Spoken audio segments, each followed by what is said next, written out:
welcome to Baking and Books. My name is Lexi and I'm an amateur baker who loves to read. So each week I post videos of myself attempting to bake something new while also talking about a book that I have recently read or just really love. Today is the day that I personally and probably some of you have been waiting on for quite a while now. I'm gonna try to make macaroons. Now, I am not being disrespectful if I'm mispronouncing them. I'm just American and we've always said macaroons, but I did get recently told that it's like macarons or something like that, and I apologize in advance. If you can help me with what I'm making today, you know, those little French cookies that we all know so well that are supposed to be super difficult to make, so, you know, that's a separate problem. But if you can help me decipher what I'm supposed to be saying, I'm more than happy to change how I pronounce them. But just so you know, if I say macaroons, it's just because that's what we've always said here, or at least that's what I've always heard. So that's what we're going to do today, and I am both terrified and excited. We're also going to be talking about Origin by Dan Brown. This is the 5th book in the Robert Langdon series. You don't necessarily have to read them in order, so you don't necessarily have to worry about that too much. I have done the other 4 on my channel, so you can go back and watch those, or, you know, if you want to read those books before jumping into this one, I can understand that. You don't necessarily have to. I think it's more just that Robert Langdon exists, and he's the main character of the series, rather than this being a series you have to read start to finish. I try to do that with everything I read just because I am always afraid that I'm going to miss something or not understand something. But I think with these, you don't necessarily have to. And this book had a lot in it, so I'm looking forward to getting into that with you guys today.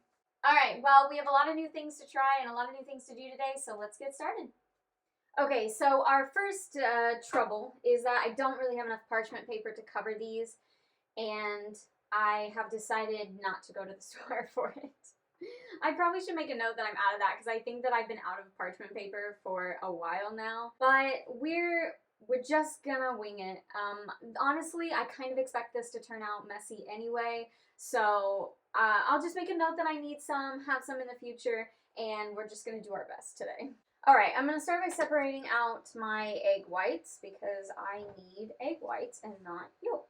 And I'm gonna start with a little synopsis. So basically, Robert Langdon is called to Spain by a good friend of his, and he is being asked to basically attend like a big lecture in this art museum. And basically his friend has told him that he will be making like a life-changing or like world-changing announcement. And as it gets closer, it kind of hints towards the fact that this life-changing or world-changing view has to do with like not necessarily religion, but like where we come from and what's happening in the future, in our future, and stuff like that. Because this friend of Robert Langdon's is not at all a Christian or a believer in any way, and so he is sort of, you know, been always on the path to figure out like where did we actually come from and what's our purpose here and where are we going. But unfortunately, before the announcement can be made, like halfway through the announcement, his friend is shot and killed.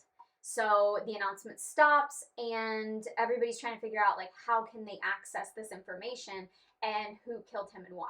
So Robert teams up with, interestingly enough, the future Queen of Spain to sort of solve this problem and see if they can get some answers and see if they can get his presentation up and running, just, you know, because he was their friend and they feel like that's a nice tribute to him. But of course, there's lots of twists and turns along the way, people that want to stop them. You know, obviously there are people who want to stop this presentation from going on because they do think that it will change the way that people see religion and God and things like that. And so, of course, they're trying to stop this announcement from being made. Okay, so if you would like to read this book and you don't want things spoiled for you, then go ahead and skip forward until it says no more spoilers, and you can see how our baking turned out without having to miss anything. But if you have already read this book or you genuinely just don't care, then go ahead and stay with me and I'm going to dive a little bit deeper into the book. So, I mean, the first thing is that this is a very intriguing start. And I think that that's something that Dan Brown is really good about, is that he always seems to know how to get us started in just like absolutely the best way. He's very good at that build-up, but it does kind of make me worried that the build-up to the actual announcement is gonna make it not as good as what, like, you know, the build-up is so much, and there's so much anticipation, and so much that seems to be riding on this particular announcement that it kind of made me worried as a reader, like, is this announcement really gonna be as incredible as it's supposed to be, or is it gonna be something that you would kind of, like, it would kind of make you feel a little let down afterwards. I think in the beginning I really struggled with Ambra because I didn't want to mistrust her, you know, but I also didn't mistrust her. I didn't want to distrust her, but I also didn't really want to trust her. Like, there was just something about her that I was like, I don't know, this doesn't, like, something about her made me not really believe that she's who she says she is. And of course, like, you know, obviously I take that back, but there was another time too that I thought that, you know, she was maybe about to lead him on, like, later in the book. There was this moment where I was like, oh yeah, she's been playing for the other side this whole time. And I mean, she wasn't, and she ended up being a good person, but there was definitely some moments of distrust, and I kind of have to wonder if that was on purpose. I do very much distrust Antonia, and I think, you know, there was this setup, like, at the beginning where it's like they wanted you to believe that he would be this good guy, maybe because, you know, he was helping the lady at the bar and got away those, you know, turned away those guys, and, you know, that maybe this would be something like a, you know, a good guy that we could maybe count on for something. But I think that's honestly pretty rare. I feel like the only person I ever trust in these books fully is Robert Langdon, because he's the only one that seems to be trustworthy of anything. We're so close with this meringue, but it's just like taking so much time. I mean, now I at least have a mixer that can help speed up the process, but I can't talk when it's on as high as it has to be for this meringue, so it makes the waiting game a little bit worse. I really do hope that the prince was not involved. Like, you know, when I first started, I really wanted the prince and Ambra to be able to work things out, you know? Normally, I don't really care that much about romance, but in certain aspects, you know, there's something charming about their relationship, and, you know, the fact that she's just a normal citizen and that he just fell head over heels for her. I love that. I think there's something really special about that, and I think that, you know, right from the beginning, I was like, I really, really hope he's not involved. And I really, really hope they get a chance to talk about it and to, you know, start over. There's definitely something going on in the palace, though, because, like, what in the world? You know, now they're releasing different, like, the prince is off on a run with the priest, and then the palace is releasing all kinds of crazy statements. And I'm just like, what in the world? Like, what is happening over there at the palace? Something not good would be my guess. Okay, I think we're ready to go on this, hopefully. I mean, obviously, like, I've never made meringue, but, I don't know. It's definitely got the glossy texture, but I'm not sure if it's got the stiff peaks texture. Okay, you know what? We're gonna do it for a little bit longer. I just feel like maybe I did something wrong, because I feel like meringue isn't supposed to take this long. We may just go ahead, because I don't know what else I'm missing. I was glad to find out, though, that, like, Prince Julian is not entirely dumb. I mean, you know, he knows, like, when something is going on. And I think, honestly, his trust for the priest really is the only reason that... Oh, I forgot my vanilla. Oops. Okay, well, let's hope that it will be okay. But I think, you know, had his trust of the priest not been so strong, I think that he would have sort of stopped going along with what the priest wanted a long time before, you know, the car ride and almost making it to his father. Because I think that he's not stupid. He knows, like, there's something going on, and it's been a really long night, and it's been a really big night, and I think that it's something that he's not totally foolish about. Which is good. Like, I was glad to realize that Julian was not an idiot, and that he definitely knew what was going on. because I felt like that was going to help him in the long run. There is not very much of this. Like, I know it's not supposed to make a ton, but like, I don't know. It's interesting. Now I gotta punch my batter. It's punching with a spatula, by the way, not my fingers, not my hands. And the thing is, the fact that Julian is not totally dumb and he knows kind of what's going on, I think gives me hope that he's not involved and that he'll be able to solve things with Ambra. Okay, I think we're good. I don't want to make this too runny, so I don't want to punch it anymore. Okay, I'm out of pastry bags, so this is just going to have to be what it's going to have to be. And we're going to be scooping this into a Ziploc. It's an interesting color, but they didn't tell me to, like, add any food coloring or anything. So, I don't know. Okay, we're ready to pipe these on. Obviously, if I were on a baking show, like Great British Bake Off, I would want these to be uniform, and therefore I would have, you know, tried to have all the proper things, because you're supposed to form like a circle behind your parchment paper so that you can just fill into the little circle. I didn't do that, obviously. Just got some batter on my fingers, and it definitely tastes really good, though. I gotta try to get as many on here as I got over there, because those are the tops and bottoms of the cookie. I might end up missing a top. I might end up missing two tops. Maybe I made these too big. Okay, well, we're gonna have one cookie that doesn't have a top. Okay, so my cookie tops and bottoms are in the oven, and I'm gonna go ahead and make like the buttercream filling that is supposed to go inside of them once they're cool. Oh man, I just realized this wants me to have 2 egg yolks, and I threw away those ones I took out earlier. I should read more carefully, and I don't. Okay, it wants me to chop up this butter and mash it with a spatula until the consistency resembles mayonnaise. I may, honestly though, I may heat this up a little bit after I cut these up, just because I feel like mashing them, like they just came out of the fridge.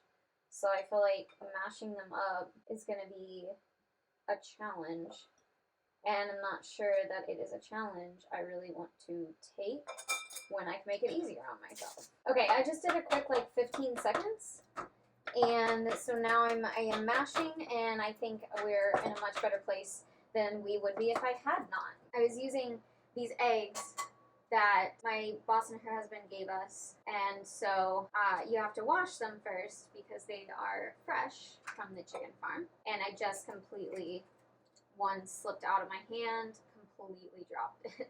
But thankfully, I mean, I still had one more, and so that's good. So the thing that I think is interesting about the presentation is just that I know we try to not go too deep into religion here, just because like I know that not everybody is religious, or everybody's got different beliefs, and that's totally fine, and I never want people to feel like not at home on my channel. But the thing about this author is that he really does kind of push the boundaries and open things up for discussions that we may not have thought we would ever have. And so the thing is, he's going through this whole presentation and talking about how, we might have come from all these different things. And the thing that I think people often forget, and sometimes I'm surprised that they forget it, because I think it also makes them the most annoyed with Christians or religious people in general, is that the idea that God could still be involved. And I think we talked about this during... What one was that? Or was that Inferno or Da Vinci Code? What one was that was like really about religion? I don't know, but we talked about it a little bit then, and the whole thing was that it is like the whole point of faith is that you sometimes just have to go into things blindly. You can't always prove the existence of God, and you can't always prove miracles or other things where they came from. But part of having faith is believing in what you can't see and what you can't prove. And while I know that's really annoying to people who aren't who aren't religious, and that's like a really big annoying factor for them when it comes to people who are religious, that is part of it. Like, you have to have faith in order to truly be religious. And there's going to be times when you don't have the answers to everything. And so I think that's something that people often forget, is that sort of the whole point of religion and believing in something often is just that, you know, you have to have faith. And so even with this big discovery, God could still be involved. And that's just the way that he designed how the universe was going to work. So I think it's one of those things that's like, sometimes, you know, you want to discount religion, but unfortunately, as annoying as it may be to you, that is faith. And Christians are always going to come back with, well, I'm not going to always have all the answers. Okay, so we're over here. We've got to mix this over low heat until it becomes pudding-like. I also want you to know that my macaroon tops and bottoms came out of the oven. They don't look super great. They are a little cracky and a little ugly, but also they're on the floor because I have run out of kitchen space and anywhere else to put them to cool. So they're just cooling on the floor, and you know, that's just where we are today. I think the other thing about the big announcement was there was a lot of science in there. And this isn't the first time I've said this about a Dan Brown book, and I think in some ways it's really great that there's a lot of detail and stuff. And in some ways it's sort of like, I wish there weren't quite so many details or quite so many history things, quite so many scientific things. I feel like it's very difficult for a normal person to follow. You know, like for me personally, I'm not good at science. I've never been good at science, nor do I enjoy it. So when they start diving really deep into the science stuff, I sort of like my eyes glaze over and I sort of lose interest. And I mean, I guess I still get through it. It's not the end of the world, but it definitely isn't as enjoyable as it could be if maybe we just pulled back a little bit on that. But I don't know, some people may really like that. The other thing I will say is that I was digging Winston for most of the book. I thought it was a really cool thing. It was a really neat invention, and I felt like it really helped them along the way to get all this cool stuff done. And I felt like the idea of having something like Winston would be really helpful in life. However, I think towards the end it gets creepy. I think just like the idea that he knows and can do so much is a little bit like too far for me personally. Which I don't know, there's a part of me that thinks that was probably the point. That like to show how cool Winston is, but at the same time, like, do we really want technology to have that much involvement in our lives? Do we really want them to be having all the answers and to be able to control as much as Winston was programmed to control? You know, I don't know. I think there's a fine line in technology, and I think there always will be. The good news about this is that if you remember, and I know that it's been a while, but when we make my mom's sugar cream pie, you have to watch for pudding consistency. So I think that at least I'll know what that is supposed to look like. Not that I've never had pudding before, but like in baking, sometimes things are different. They say, oh, it should be like this, but you know, like the butter, it should be like mayonnaise. Well, it's not mayonnaise, it's butter. So at least I'll fairly know what this is supposed to look like. And I think we're almost there. I'm not really sure how long this is supposed to take, but you're supposed to do it over low heat. That way it doesn't like curdle or... I'm going to turn it down some though. I only had it on like 2.5, but I'm going to turn it down because I feel like I can almost smell like a burning. This is where part of my patience comes in, just because like I really don't want to stand here whisking every like minute or so until this gets pudding-like. I would really rather it hurry up. But I know that if I raise the heat and try to hurry it, then I'm probably just going to ruin it.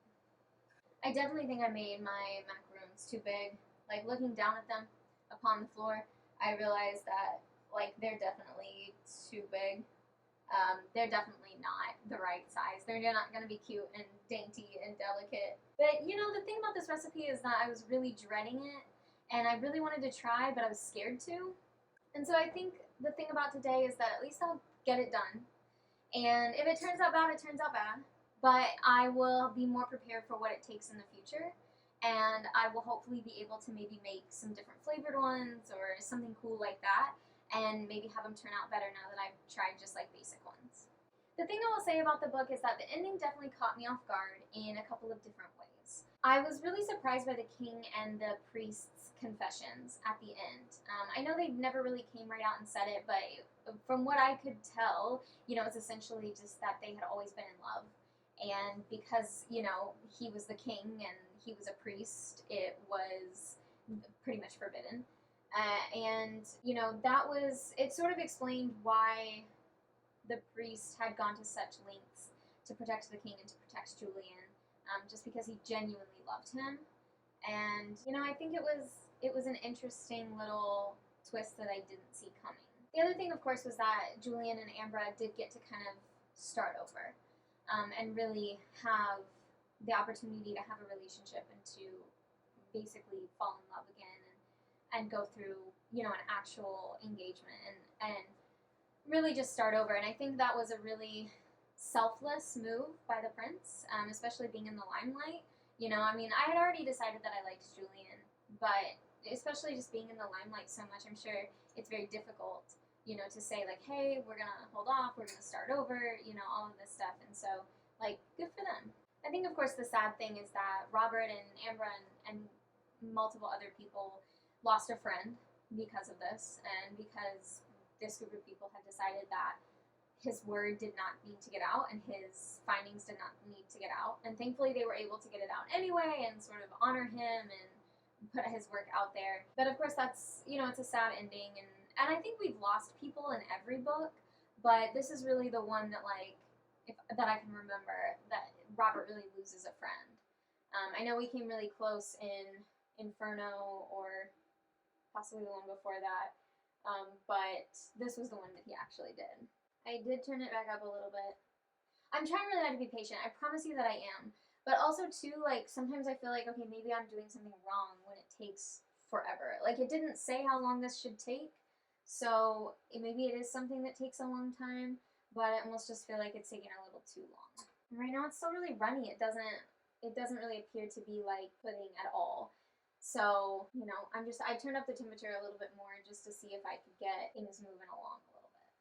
But I guess the good news is that my cookie tops and bottoms will definitely be cooled by the time we're ready for this. Okay, if you left because of spoilers, go ahead and come back and join us.